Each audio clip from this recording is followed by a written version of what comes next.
We are FocusPoint Technologies, and welcome to our 5-minute educational video series.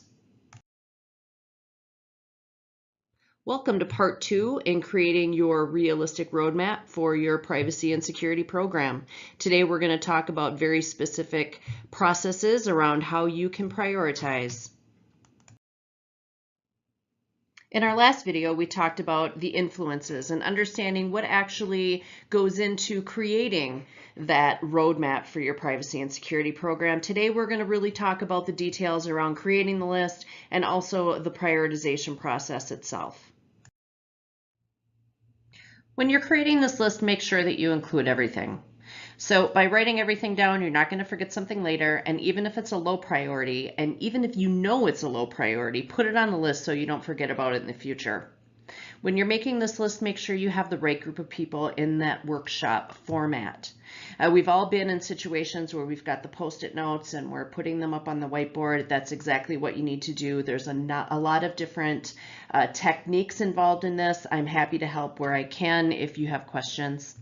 Make sure that you are keeping it simple and ensuring that your output is at that project level.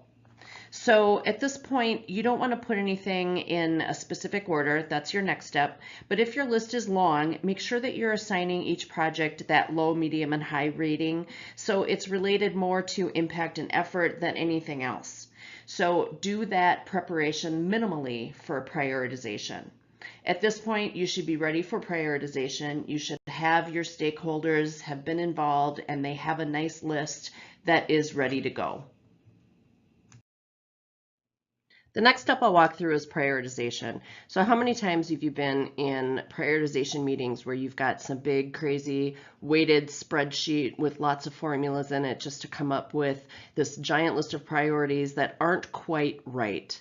So scrap that approach and try it this way. It's a little bit simpler. You basically take your top 10 items from the list you've just created, and along with your stakeholders in the room, you go ahead and compare one against the other. Each project against the other, you use your gut, and you do this for all 10, and by doing so, you will have a nice prioritized list that is in a different order based on what your gut tells you are the right priorities.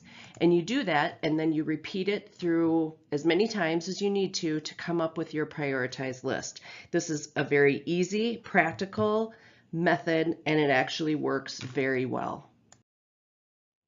Okay, so by now you should have your prioritized list. You should have it in order. You should have your stakeholders agreeing with you on where you need to go. So now it's time to put it into a timeline format, plan for your success, and really show your progress.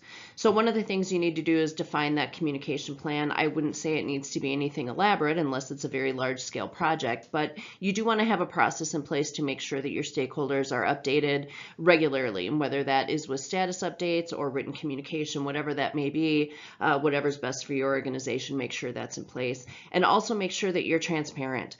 We know bad things will happen. We know things will come up. What's important is how you plan to get it back on track.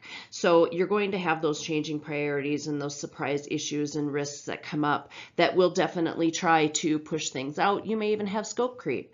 But how do you make sure that you're transparent with your stakeholders so that there are no surprises for them along this journey?